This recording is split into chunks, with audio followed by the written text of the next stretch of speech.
देखिए हमारी अल्हम्दुलिल्लाह 5 ब्रांचेस हो चुकी हैं। दोराजी, सोनजर बाजार, हैदरी, इस्लामिया कॉलेज के सामने, क्लिफ्टन में। जब आपको फ़ोन नंबर्स आपको मेरे पेजेस पे, यूट्यूब पे, डॉक्टर तबरेज़ पे सब जगह मिल जाएँगे। आप कॉल करें, अपॉइंटमेंट मिल जाएगा आपको, कोई ऐसा इश्यू नहीं। मैं आपको ये बताता हूँ कि तबरेज़ ऑर्थो सेंटर बेसिकली करता क्या है। तबरेज़ ऑर्थो सेंटर में फ़र्ज़ करें अगर आपकी स्लिप डिस्क का मसला हो गया। स्लिप डिस्क बोलने में तो अंग्रेज़ों ने इसको एक बहुत छोटा-सा वर्ड दिया है, स्लिप डिस्क। थैंक यू से भी छोटा। लेकिन ये प्रॉब्लम बहुत बड़ी है। इसमें लोगों की अमवात भी हुई है। इसमें जो है वो लोग बेचारे बहुत परेशान हुए हैं।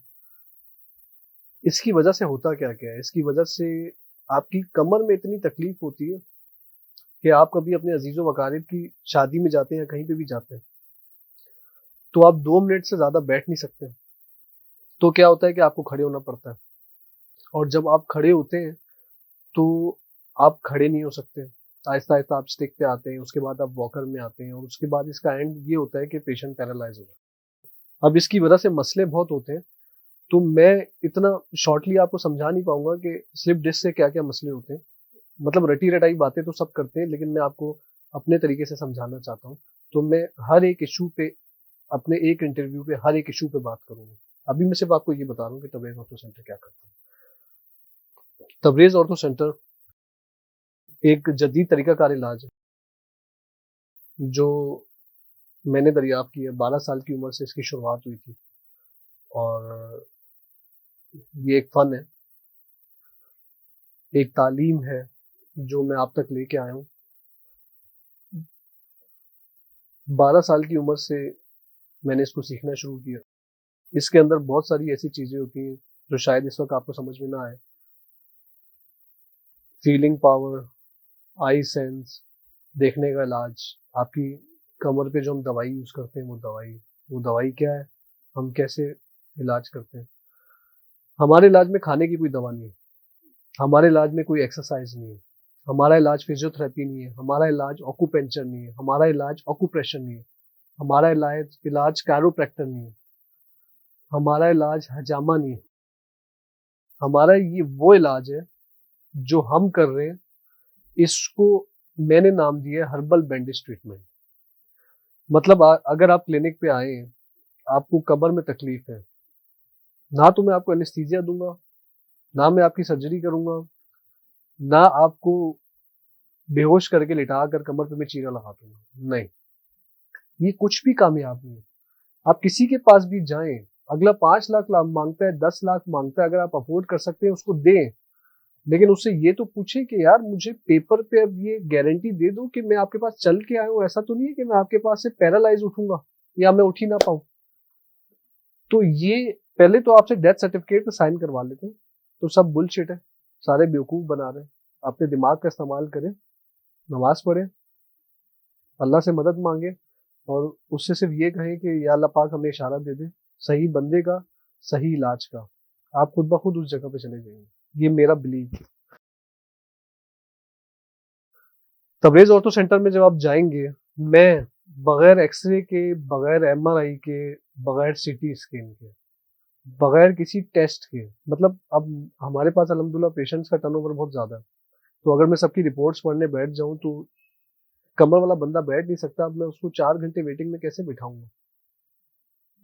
अक्सर बाज़-औक़ात वेट हो जाता है, लेकिन सब बेचारे तकलीफ में होते हैं, तो मैं उसको 4 घंटे वेटिंग में कैसे बिठाऊंगा? उसकी तो कमर ही नहीं ठीक होगी। तो मैं रिपोर्ट्स पढ़ने में टाइम ज़ाया नहीं करता। मेरा 20 साल का एक्सपीरियंस है। मैं हाथ की फिंगर से, फीलिंग टच से, मैं उसकी बॉडी में फिंगर्स घुमा के विद इन 10 सेकंड्स, 10 सेकंड में आपको ये बता सकता हूँ कि आपकी कौन सी डिस्क स्लिप है, उसके नीचे कौन सी नर्व कंप्रेस हो रही है और उसकी उसकी वजह से क्या क्या सिम्टम्स हो रहे हैं, आपको कौन सी टांग में दर्द आ रहा है, आपकी कौन सी टांग सुन हो रही है, आपको चलने में क्या मसला हो रहा है, आपको उठने में क्या मसला हो रहा है, आपको बैठने में क्या मसला हो रहा है, आप सुबह सो के उठते हैं तो क्या फील करते हैं, जब रात को सोएंगे तो क्या फील करते हैं, आप दिन को क्या फील करेंगे, आपका दर्द बढ़ना कब शुरू होता है, आपका दर्द कम कब हो जाता है, आपका दर्द खत्म कब हो जाता है, ये 5 साल बाद इस मसले का क्या एक्सट्रीम लेवल होगा, 10 साल बाद क्या होगा, इसका एंड क्या होगा, ये मैं आपको बताऊं, चाहे जो सवाल करें। तो एक बड़ी अजीब सी चीज ये होती है कि पेशेंट एक्सरे एमआरआई लेकर आते और अपने ही हाथ में पकड़ के बैठे हुए होते, और मैं सिर्फ जो है उनको टक टक टक टक टक और इस तरीके से चेक करके मैं उनको ये बता रहा होता हूँ कि आपकी ये डिस्क स्लिप है। अब वो जो डिस्क है वो बहुत छोटी छोटी होती है, इतना मतलब आपकी एक उंगली के पोर जितना उसमें फासला होता है।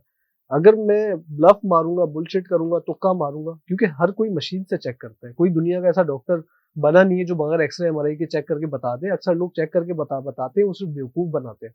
अगर मैंने L3 की जगह L4 बोल दिया, L4 की जगह L5 बोल दिया, L5 की जगह L1 बोल दिया, C1 की जगह T1 बोल दिया, तो इसका मतलब ये हुआ कि आप जब रिपोर्ट घर से लेके आए तो आपके पास एक एमआरआई नहीं होता, आपके पास तीन चार चार पांच पांच एमआरआई होते हैं। वो 2 साल पहले क्या था, उसमें 4 साल पहले क्या था, तो उनको ये पता होता है कि आप कि 2 साल पहले एमआरआई में क्या था, अब के एमआरआई में क्या हो गया, 6 महीने पहले जो एमआरआई था उसमें क्या आ चुका है।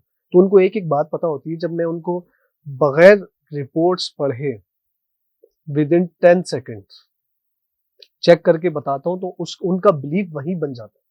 अब उसके बाद क्या होता है, उसके बाद ये होता है कि मैं उनको उल्टा लेटाता हूँ। लेडीज होती हैं तो उनको शर्ट के ऊपर से, जेंट्स होते हैं तो उनको शर्ट के अंदर से। मैं अपनी उंगलियां घुमाना शुरू होता हूँ और मुझे सारा उनका प्रॉब्लम जो है वो अल्लाह के हुक्म से अल्लाह पाक इशारा दे देता है और मैं उनको बता देता हूँ आपका ये मसला है। अगर कोई बहुत वर्स्ट केस है तो उसमें 20 दिन भी लग जाते हैं, 25 दिन भी लग जाते हैं, 1 महीना भी लग जाता है। अगर कोई बहुत वर्स्ट केस नहीं है तो उसमें 10 दिन भी लग जाते हैं, 5 दिन भी लग जाते हैं, 15 दिन भी लग जाते हैं। बगैर किसी साइड इफेक्ट के हम ऑयल लगा के जो जो नर्व्स आपकी डैमेज हुई हैं उनको हम ठीक करते हैं, जो जो नर्व्स आपकी दब रही हैं उनको हम खोलते हैं। उसके बाद हम एक हर्बल पेस्ट लगाते हैं, एक हर्बल पेस्ट, ना उसमें कोई केमिकल होगा, ना उसमें कोई कॉर्टिजोन होगा, ना उसमें कोई ऐसा हार्मफुल कोई चीज होगी। तो उसमें हम ये एक हर्बल दवाई लगाते हैं जो हमारी वर्ल्ड वाइड भी जाती है, और लोग लैब टेस्ट करवा के जाते हैं। आप लेके जा सकते हैं क्लिनिक से, उसका लैब टेस्ट करवा सकते हैं, उसमें कोई ऐसी हार्मफुल चीज नहीं। वो एक्सटर्नल ऊपर से लगती है। तो जब ये लोग ये सोच रहे हैं कि यार जब ये कुछ खाने को भी नहीं दे रहा और मसाज भी दरमियाने तरीके से हो रहा है, कोई झटका भी नहीं दे रहा और कोई ऐसी चीज नहीं हो रही, उसके ऊपर हर्बल दवाई लगा रहे हैं, तो उसके बाद क्या होता है, उसके बाद क्या होता है कि हम डिस्क को और नर्व्स को सेट करते हैं। अल्हम्दुलिल्लाह शुरू में थोड़ा सा पेन में इजाफा होता है, 2-4 दिन के बाद पेन कम होना शुरू होता है। और मैं गारंटी देता हूँ कि जो बंदा स्ट्रेचर पे आता है वो 10वें दिन हम क्लिनिक पे ही चल के जा रहा होगा। अगर आप चाहें तो आकर चेक कर सकते हैं और कोई ऐसा पेशेंट ला सकते हैं।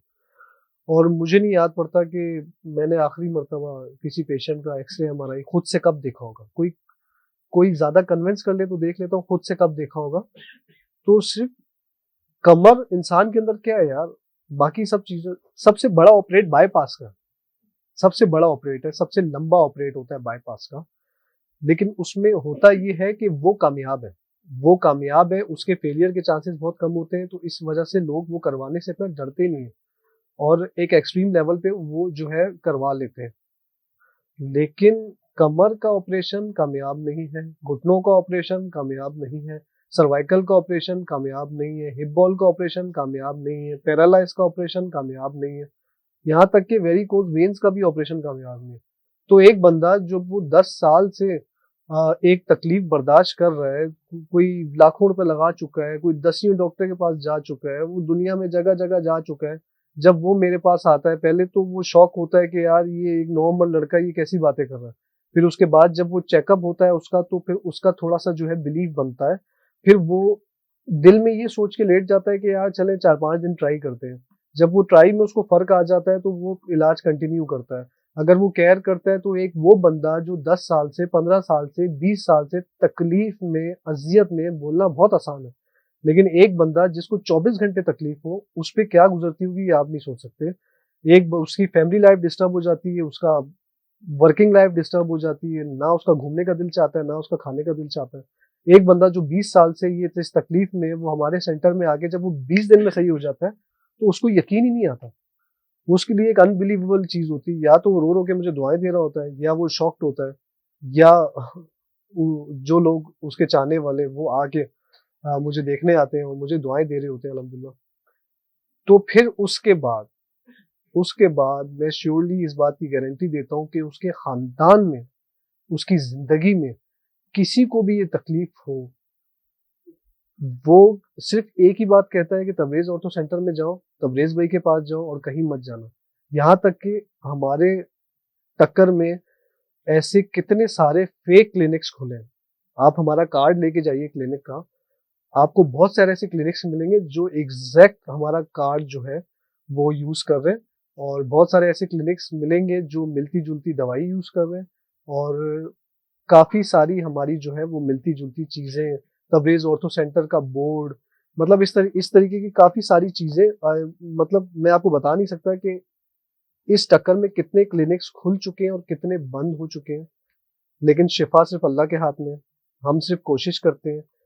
आपकी नीयत साफ होनी चाहिए। अगर आपकी नीयत साफ है और अगर आप कोशिश कर रहे हैं और आपको ये पता है, और मैं इलाज करता हूँ बोन्स का, तो मैं सिर्फ बोन्स के बारे में बात करता हूँ। मेरे पास भी पेशेंट आते हैं कि हमें डिप्रेशन का मसला है, मेरे पास भी पेशेंट आते हैं बेटा हमें स्किन का मसला है, मेरे पास भी पेशेंट आते हैं बेटा हमारे साथ ये इशू है, हमारे साथ इंटरनली इशू है। क्लियर एंड कट मना कर देता हूँ मैं।